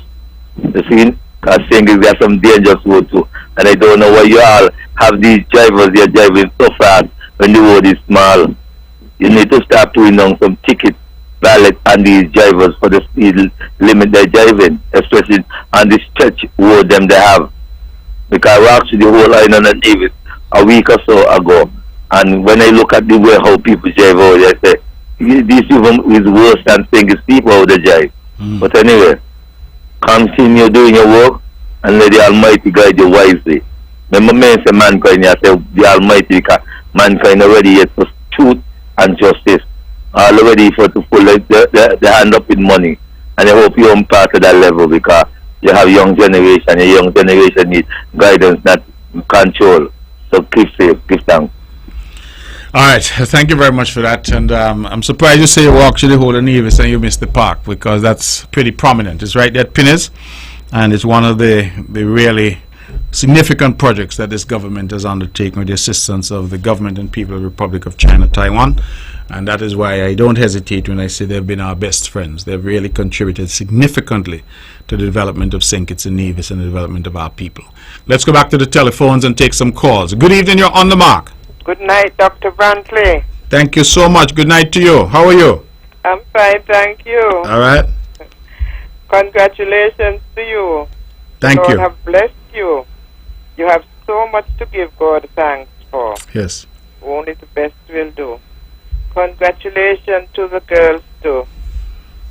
Thank Your you. 2 daughters. Yes. God bless you all and the family. Thank you so much. I would like to send out condolences to the young couple who lost their son. Yes. May the good Lord bless them and comfort them in this the time of their bereavement. Yeah. Okay, good night. And to Mrs. Glybird, good night to you too. Okay, all the best, Mr. Brantley. Okay, thank you for your call. God bless. Okay. All right. Ladies and gentlemen, we're taking your calls. 869-469-1616, 869-469-1700. We have 35 minutes to go, and of course we're inviting those who wish to call in and say a word to do so, and I certainly would like them to do so. So I was speaking about the road at Lower Webb's Ground.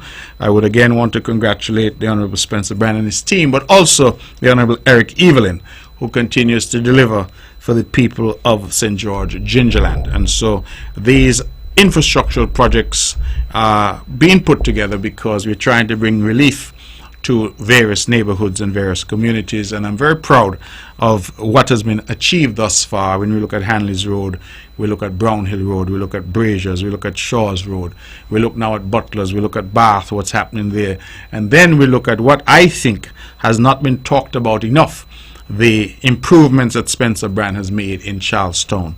When you go there now by the Maud Cross Preparatory School, you go around there by the Methodist Church, I think it has revolutionized that area.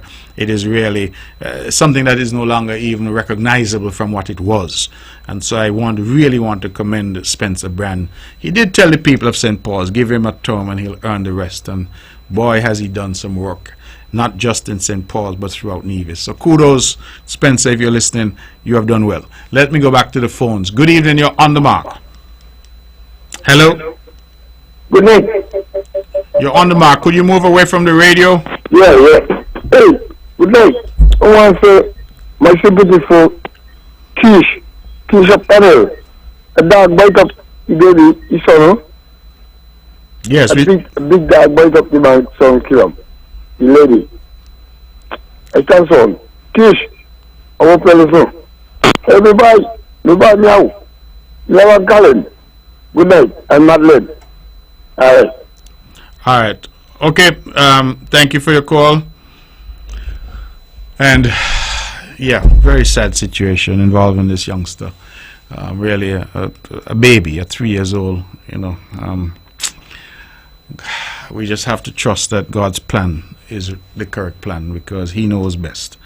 And while I know that's no comfort to people when they're bereaved, I think that we should always be comforted by our faith. Let me go back to the phones. Good evening, you're on the mark. Hey, good evening, Mr. Brantley again. Good evening to you. Oh, congratulations on your daughter's graduation. Thank you very much. Thank you. Yes, when one step out, it motivates the children and the grandchildren. And I must say it has worked for me. Now, I want to ask you 2 questions. The first one, as Minister of Foreign Affairs, were you ever, you could answer if you want to, approached by the mainland China in switching from Taiwan to them? Of course, mainland China approaches Hello? you. I said, of course, mainland China approaches you all the time.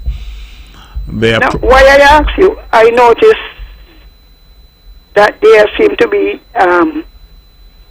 putting forth. There was the incident at the UN Assembly with the presence of a citizen from China sitting among our group of representatives. Mm-hmm. It can be inferred, and then further mention was made about the swearing in when another group occupied the front. So you could answer about that. Now the next thing I want, because I was in a debate on the radio with another person who was trying to convince me that some of the persons in your country, I mean Ireland, so they're unable to see where the money was spent. Now I was trying to express to the person that if you look in the capital expenditure account, in the estimate of expenditure, the capital items and the amount spent each year should be in there. Now, is there any place, any document that Nivision, anybody, can go and see the list of projects done and the amount budgeted and actually spent on them? Is there any place available? Well, those documents, as you know, are the budget documents. Those documents, as you know, are the budget documents. Each year, the budget will disclose what projects are intended, what the budgeted costs are, and hopefully the following year you'll get in the budget documents. Yeah, I used to do PSIP, Public Sector Investment Program. Yes. Because I'm telling the person, look, I said these things are usually in the estimate. Listen, caller, we don't need to waste. You remember you said that you agree with me, ignore the noise?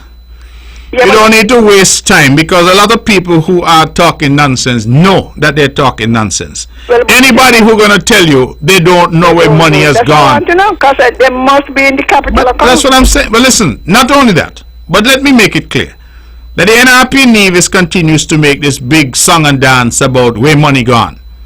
Do you know from the NRP was in office in Nevis from 2006 until 2013, 6.5 years, they occupied the NIA. Do you know they never once produced any audited accounts as required by the Constitution? I know, because up to when I used to work in the planning unit, I had access to all the accounts. So they never produced any. We when we got back into office in 2013 had to recreate those accounts, and I'm proud, very proud of the fact that since I have become Premier of Nevis, our accounts are up to date. So when people start to make noise about they can't see and they don't know, it's because they're not interested in knowing. Yeah, but what I'm saying, other people who don't know, because sometimes you see, people make statements and other people say, oh, well, that's so it got to be true. The best thing we need to do is educate our people. I tell people where the sources are. A lot of the things are online. Because somebody was making, I tell her, at the back of the estimates are a list of all the loans, the debt, the period, the interest rate. So sometimes the ordinary person need to be told so that they themselves can go and do some of the research. Well, I believe, however, while you're correct, that those of us who say that we're in politics, those of us who say we aspire to leadership, also have a duty to educate our people. And I think it's unfortunate when, as I said, people who should know better, because I can't believe they're ignorant of the facts. Because I cannot believe that some... When you remember politics, you know. Well, I understand the politics, but if you are... Caller, listen to me. If you're a politician and you are saying to the public that you don't know where money has been spent. And you can't see. And you can't see when a budget is presented each year. It means to my mind that you're saying to the public that you have not informed yourself. And if you can't inform yourself on a basic document like the budget, how are you going to lead an island?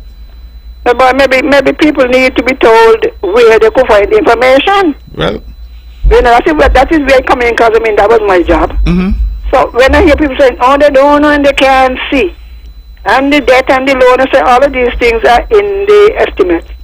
Caller, all of that information, and they could go back and then they have the benefit now of the Auditor General's report. Yes, go ahead. So I pray our people, that's why I say we need to educate our own self. When people speak, examine it. I don't care who. And those people who know better sometimes should speak up too. Well, I agree with you. But because if you know that what they're saying, I don't mean on a political thing, right? When I speak as a technician, statistician, economist. I don't care if it's Pam Labor, Rama, who. There are many people who know. Their duty, I think, is to educate the ordinary people who are busy trying to make a living. So that's why I ask you. All right then. Well, thank you very much for that, and I agree with you 100%. And it irks me, I should say, when people who should know better pretend in order to try and fool other people. Because you look at some of them, they say that they're educated, they have all the knowledge in the world, etc. But they don't speak to the public and don't engage with the public in a way befitting someone who has that level of education. Because when they say, oh, where the money gone? It is them trying to insinuate that there is some corruption and somebody is somehow pilfering money. Now, if I had asked during the NRP years of 2006 to 2013 where the money gone, it would have been a legitimate question. The reason being they never produced any accounts as required by law. But the CCM is a party that conducts itself appropriately at all times. And we have produced accounts audited by the independent Auditor General. And so those accounts are there and placed in the Parliament on an annual basis as required by law. We had to recreate accounts for 2006, 7, 8, 9, 10, 11, and 13. NRP never bothered with that. So during those years, we didn't know whether we were coming or going. We didn't know whether we were overspending or underspending. We didn't know what the debt was. We had to piece it together. Now, pick up that Auditor General's report, that audit report, and you have a clear sense of which ministries overspent, which were within budget, which underspent. Pick up the budget documents. It tells you what the debt is, what the debt was, what it was last year, what it was the year before. You see what has been budgeted for expenses, where we went over, where we had a deficit, where we had a surplus. All of that information is there. So when you hear this nonsense, I mean, today, for example, I went over to St. Kitts, collected a check for a critical project that we're going to undertake here. And I hear the noise, oh, it's campaign money. And I said, why is it that our people continue to behave as if they didn't go to school? Why? Because any kindergarten student should be able to tell you that if a check is made out to the Nevis Island administration, well, how could that be campaign money? Because that goes into the treasury. And for it to come out, there has to be a process for it to come out. So you can't use it to book flight for nobody to bring them home to vote. You can't use it to buy no t-shirt for the party. You can't use that money to a motorcade and do any of those things for the party. Because there are checks and balances in the system. So when you hear them say, oh, campaign money, what nonsense about campaign money? The CCM will raise money for its campaign as CCM. And I have always been very proud of that we have kept the lines entirely separate. Nobody could accuse my government of using the treasury's money for anything untoward. And so you hear this racket sometimes that people who I believe should know better, because I don't want to think that they're ignorant. I just believe they're malicious. They should know better, but they start out saying all kinds of things, making all kinds of allegations. You know, caller, one of the things that I find is amusing and bemusing at the same time is that it appears to me that there are some in the NRP who want the CCM administration in Nevis and the Labour-led administration in St. Kitts to be at war. That any time I have the opportunity to meet with the Prime Minister and it appears that we are getting along, that we are cooperating, that we are speaking to each other as leaders should, as men of goodwill should, they get upset because we should be at war. The Prime Minister should have no relationship with the Premier, unless I suppose they are in the Premier's office. I don't know what they mean by that. And these things I find are quite astonishing, because in my view we had a campaign in this country. The people voted. On the 5th of August, the people of St. Christopher gave Dr. Drew's Labour Party 6 of the 8 seats available on St. Kitts. The people of Nevis gave the Mark Brantley-led CCM 3 out of 3 seats available in Nevis. Clean sweep, 100%. They gave NRP not, nothing, 0, zilch, nada, none. In St. Kitts, the People's Action Movement got 1 seat, the People's Labour Party got 1 seat, and the St. Kitts Nevis Labour Party got 6 seats. 6 out of 11 is a majority. They formed the government. Dr. Drew became the Prime Minister. That is history. That is done. So what you want now? For the campaign to continue? The campaign is over. The people have voted. It is time now to settle down and govern. And I just don't understand why some, for their own purposes, continue to try and foment strife and difficulty and problems. The campaign is done. And I have said publicly, and I have said to the Prime Minister privately, that my role in opposition is to be constructive. And I want a better relationship between St. Kitts and Nevis. That is what unity promised and did not deliver. Because at the end of the day, unity as a concept was brilliant, but we had the wrong captain. It's as simple as that. And that captain ran the ship aground. But as an idea, unity was a brilliant concept, because all that unity really preached was allowing the entire country to work, harnessing all the talents in the country, whether they're from Nevis or St. Kitts, didn't matter. Bringing our people together, bridging our people, sharing the resources equitably, allowing both islands to grow and our people to benefit. That was the promise of unity. And so I am still committed to those ideals. And if working with Prime Minister Joe, working with the Labour administration, whom the people have elected, we can achieve certain things for the benefit of our people, then why shouldn't we do that?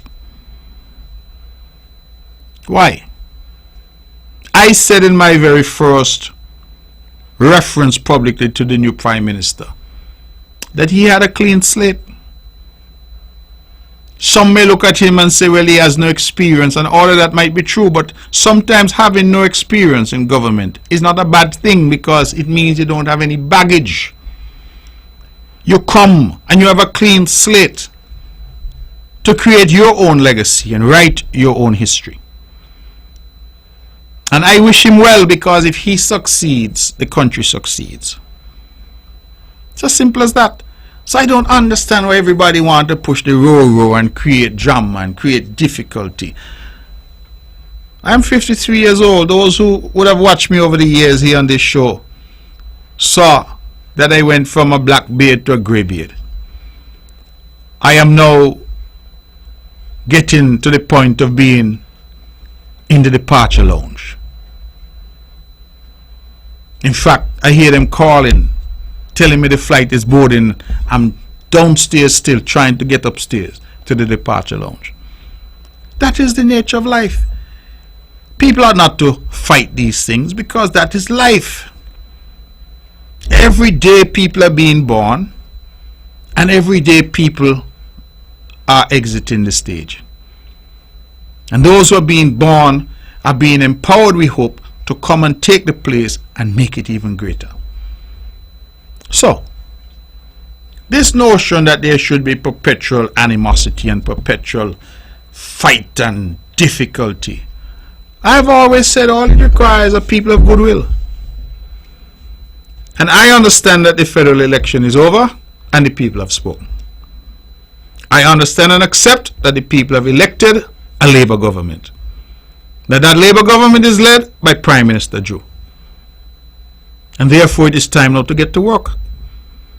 In 5 years, the people have the opportunity again to determine which direction they want to go in.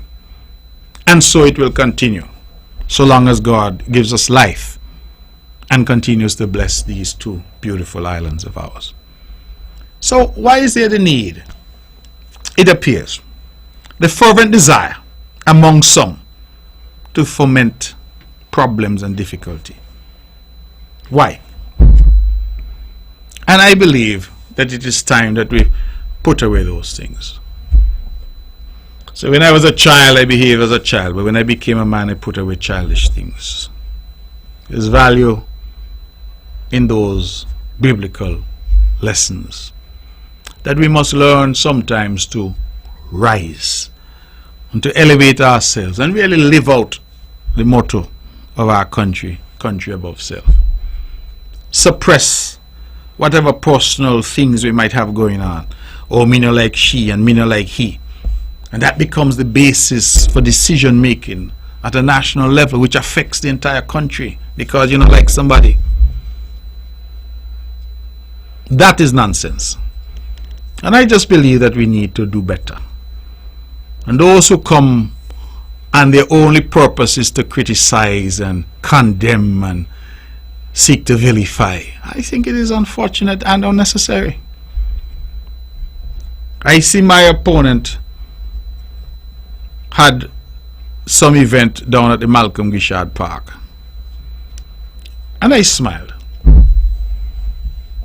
People dress up and thing and put on the Sunday best, and I saw some photos and the people look lovely. Nevisians always look wonderful when they go out. But you know why I smiled? Because that same opponent continues to recite the poem that she has made up in her mind, that nothing is happening in Nevis, nothing was ever done in Nevis, that I have not done a thing on the island. But there she was in all her splendor at the Malcolm Gishard Park, enjoying a beautiful setting, sophisticated, sophistication, such incredible surroundings, that of all the places in the world and in the country and in the island that could have hosted that event, when she wanted sophistication, she went to the Malcolm Gishard Park. Well, who built the park, I wonder?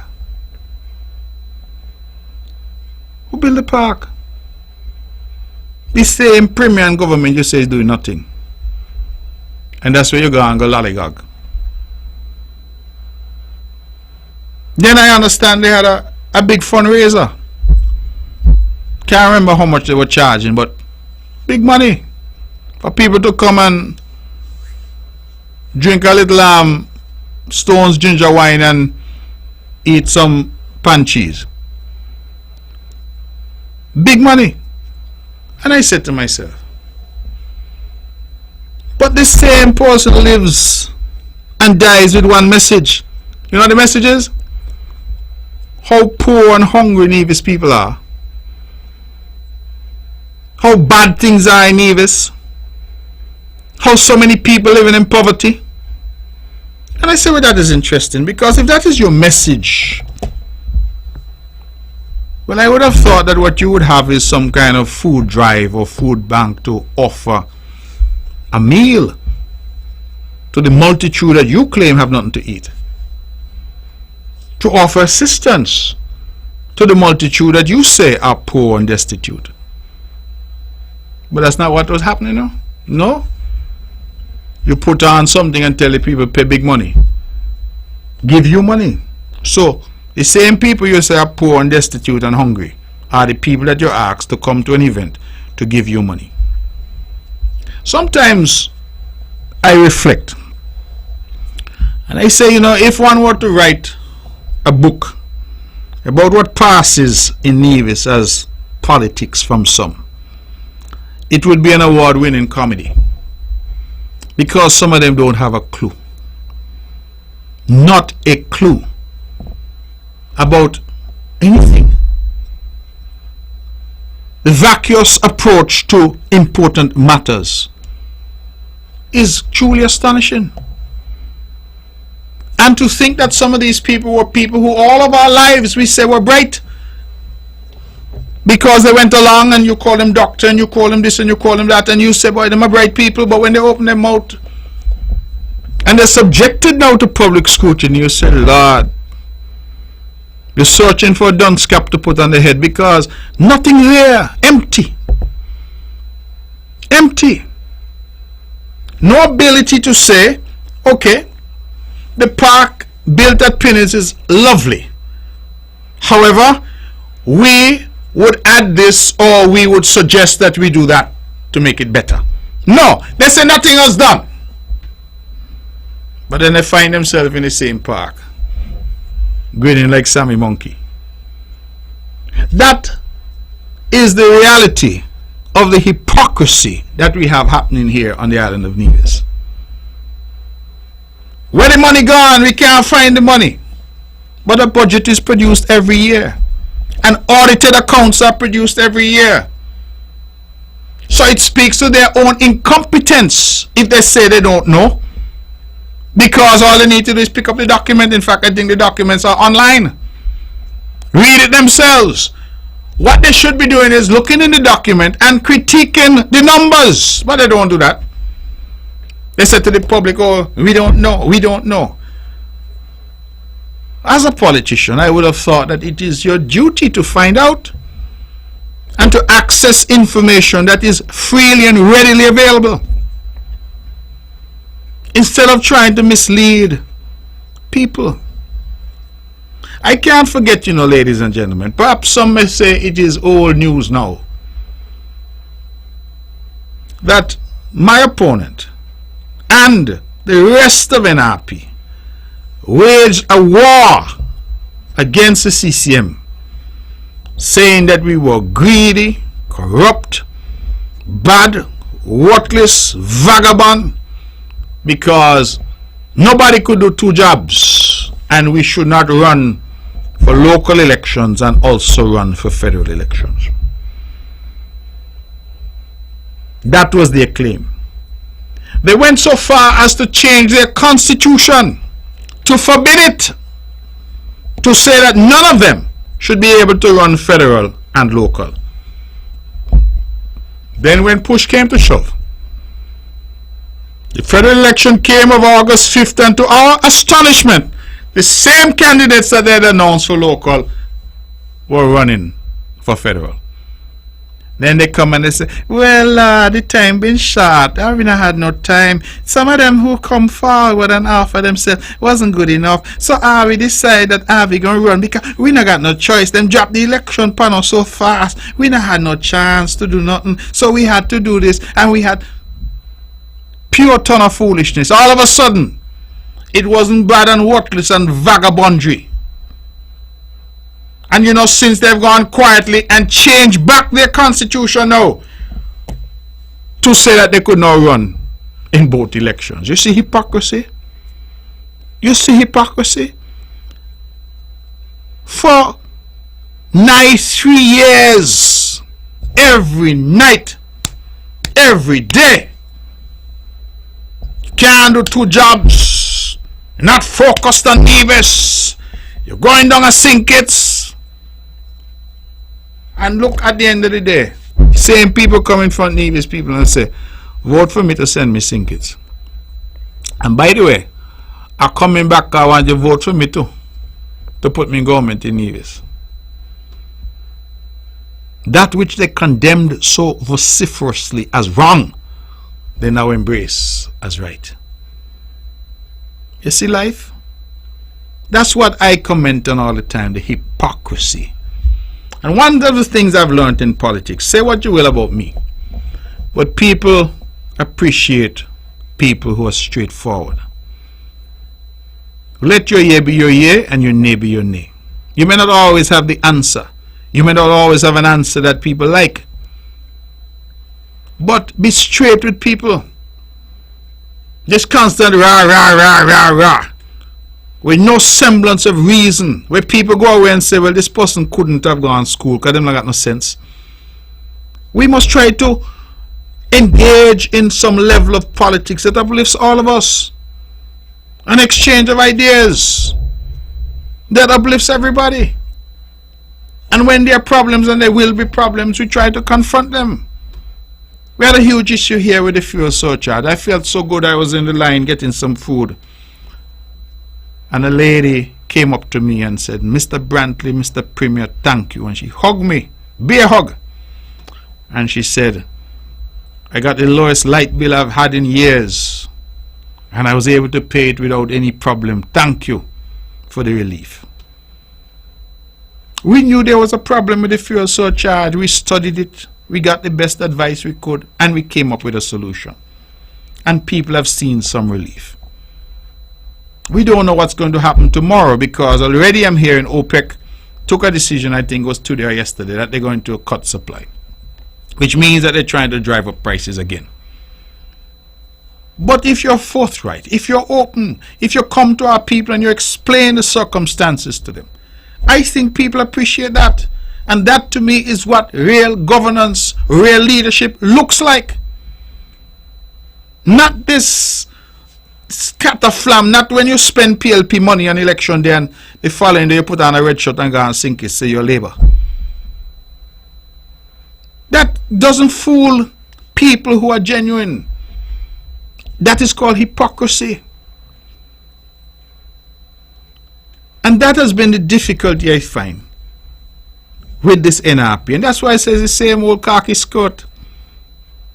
They change from a pants to a skirt. They talk about women and women empowerment. But really and truly, it is the same approach. Same approach. Misinformation. Try their very best to mislead people. act and say foolish things. And no matter how many times you explain, it's just as if you're speaking to a wall, because you say to them, no, 1 + 1 is equal to 2. The next day they say, 1 + 1 equal to 3. Why don't you talk about that? You try again. No, 1 + 1 is equal to 2. You say it softly. 1 + 1 is equal to 2. You say it hard. 1 + 1 is equal to 2. You say it slow. 1 + 1 is equal to 2. You say it fast. 1 + 1 is equal to 2. Them still can't get it. Still can't understand. They put up a set of billboard here all over Nevis. I was really hoping that some family in Bath or Brownhill or Jessops could have get all of them plywood that they put up all over Nevis. They plywood them so foolish because you can't even read what's on them. Set a jumble up thing talking about 500 million and 400 million where the money gone. And the people rejected them at the poll. Licks again. And you would have thought that somebody would say, boy, that messaging there was the wrong messaging. No, they come straight back with the same messaging. Straight back. Right? Same foolish messaging. I have said, and I continue to say, if sometimes you have nothing constructive to say, it is okay not to say anything at all. Silence is sometimes golden. So if a road was constructed and people are saying thank God for the relief of the road, it is not necessary for you to jump on social media wherever to condemn the road and cuss public works and do all of that. Sometimes you just leave it alone. They say those who play cricket, the great batsmen, will tell you the leave alone is sometimes as good a shot as the square drive. Leave things sometimes if you have nothing sensible to say, because when you say stupidness, people say, Lord, me never know that girl that's so foolish. And it is unhelpful. And so, my simple position is that we can have a debate and a discussion which enriches all of us and enriches those who are listening. But if all we're getting from the NRP is the same old foolish drivel, cuss Mark Brantley, say all kind of thing about he, tell people how terrible their life is and how poor they are, but oh, by the way, come to my expensive fundraiser and pay me money. I'm not doing anything for you, but you must come and do something for me. Give me your money. I know you're poor, but give me your money. Nothing is happening, but oh, by the way, let us go to the Malcolm Gishard Park to have our event, because that is the most sophisticated venue available to us. But nothing is happening. Drive on roads every day, but with the money gone, nothing is happening. New roads, new generators at Nevlik,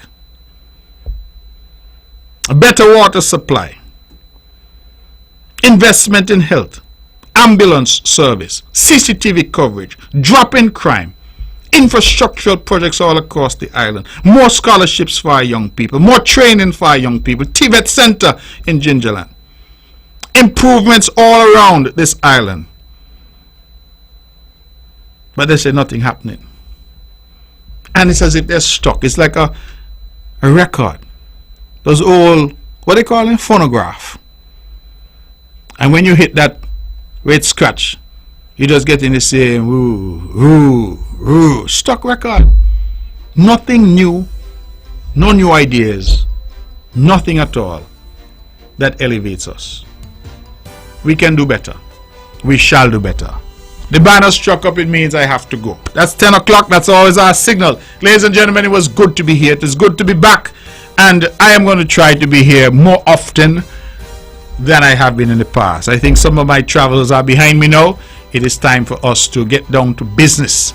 And here on The Mark is where we discuss the tough issues. I want to thank all of those who tuned in, all of those who called, all who shared their views and opinions. This show is rebroadcast tomorrow at 1 p.m. right here on Von Radio, the Eastern Caribbean's only powerhouse. Thank you, good night, and God bless you.